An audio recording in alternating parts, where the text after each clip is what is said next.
एक इंडियन आदमी कुवैत के अंदर है, रेगिस्तान के अंदर वीडियो बनाता है जिसमें उसका भेड़ बकरी चराने का काम मिला और बत्तख को संभालने का काम मिला उसको। कुवैती के यहाँ पे काम करने का, उसका कुवैती का जो भी भेड़ बकरी है उसकी जगह में बाड़ा बना के रखा है। रेगिस्तान में तो वहाँ पर वो रहता है लेबर आदमी, लेकिन वो बताता है कि काफ़ी फंसा हुआ हूँ, इस तरह से बहुत सारी प्रॉब्लम है, मुश्किल है, मुझे कोई बचाओ, हेल्प करो। लेकिन उसने लोकेशन वगैरह कुछ नहीं बताई है। लेकिन प्रॉब्लम दिक्कत ये आती है कि वो हिंदी नहीं बोल रहा था। वीडियो काफ़ी बनाया, 3 मिनट से ऊपर है, लेकिन उसमें हिंदी नहीं बोला और तेलुगु बोल रहा है, यानी कि ये आंध्र प्रदेश की, आंध्रा की भाषा बोल रहा था, जिसकी वजह से ये जो भी तेलुगु वाले कुवैत में हैं, आंध्र प्रदेश के हैं, उनमें काफ़ी वायरल हो रहा है। लेकिन लोकेशन उसने नहीं बताई। उसकी शक्ल ज़रूर दिखेगी आगे वीडियो में, एंड तक देखिएगा। वो बोलता है तो अगर किसी को तेलुगु आती है तो उसको अच्छे से पता चलेगा कि ये आदमी क्या बोलने की कोशिश कर रहा है। लेकिन ये आदमी फंसा हुआ है। इसके साथ ही जो सोशल मीडिया पर काफ़ी वायरल हो रहा है, ये इंडियन आदमी है और आंध्र प्रदेश का रहने वाला है, फंसा हुआ है, निकलने के बारे में कह रहा है।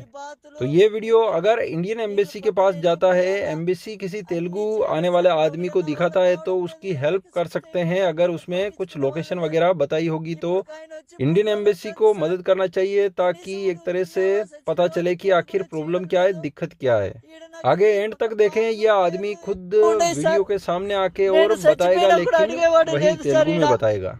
నా పరిస్థితి ఇట్లుండదు. నాకు దయచేసి ఎవరైనా సాయం చేయండి సార్. ఈ ఎడారి నుంచి నన్ను బయట వేసేయండి, ఇంటికి వచ్చేస్తాను. ఈడున్నానంటే చచ్చిపోతాను సార్, ఇంక 2 రోజులు ఉంటే చచ్చిపోతాను.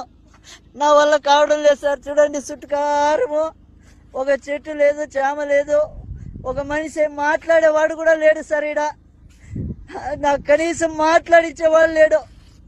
తిన్నావా, చచ్చినావా, ఏంపా, ఎట్లుండదు అని అడిగేవాడు లేదు సార్. నాకు నా బిడ్డలు గుర్తొస్తున్నారు, నేను బతకలేను సార్. ఈడ దయచేసి ఎవరైనా నన్ను సాయం చేయండి. ఈ కోవిడ్ నుంచి నన్ను బయటపడేయండి సార్. ఏం చెప్పినా కూడా ఏజెంట్ కూడా కానీ నా మాట వినడం లేదు సార్. డబ్బులు కట్టు అంటున్నారు. నా కాడ అంత డబ్బులు లేదు. ఏం చేసేది సార్? నేను కూలి చేసుకుంటేనే పని జరుగుతుంది. ఏదో ఇక్కడ నాకు చెప్పిండే పని వచ్చేసి వేరే, ఇక్కడ చేపిస్తుండే పనులు వేరే. ఎవరికి అడిగినా నాకు పట్టించుకోవడం లేదు సార్. నా వల్ల కావడం లేదు. ఎవరైనా దయచేసి నన్ను అటు గడ్డకేయండి సార్, మీ కాళ్ళు పట్టుకుంటాను. లేదంటే ఇంకొక రోజు 2 రోజులు చూసి నేను ఆత్మహత్య చేసుకోవాల్సిందే సార్. నా వల్ల కావడం లేదు. మీకు ఎవరికన్నా కానీ దయ ఉంటే నా పైన కొద్దిగా దయ చూపించండి. ఎందుకంటే ఇంటికి వచ్చి కూలో నాలో చేసుకునైనా బతుకుతా, కానీ ఇక్కడికైతే బతకలేను. నా వల్ల కావడం లేదు సార్.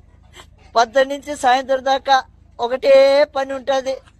నా వల్ల కావడం లేదు. కనీసం ఇక్కడ మాట్లాడించేవాడు కూడా లేడు సార్. నా కర్మ వద్దు. ఇక్కడ నేను ఎంత బాధపడతానంటే అంత బాధపడుతున్నా. మా భార్యకి ఫోన్ చేసి చెప్తే, నాకు డబ్బు లేదబ్బా, నేనేం చేసేది, నేను ఎక్కడి నుంచి తీసుకురావాలి అందంటుంది. ఇంకా నేను ఇక్కడ బతకలేను సార్. నా వల్ల కావడం లేదు. దయచేసి నాకు మీద ఎవరైనా దయ చూపించండి సార్. చూడండి, ఇక్కడ ఇసుక తుఫాను వస్తుంది సార్.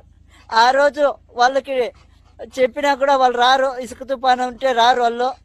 ఈడ మేత వేయాలా, నీళ్లు పెట్టాలా. మనిషి చచ్చిపోయినా వాళ్ళకి బాధ లేదు. వీడన్నిటికీ మేత పెట్టాలా, నీళ్లు పెట్టాలి, అన్నీ చూసుకోవాలి సార్. కాబట్టి ఎవరైనా దయచేసి నా బాధ అర్థం చేసుకోండి.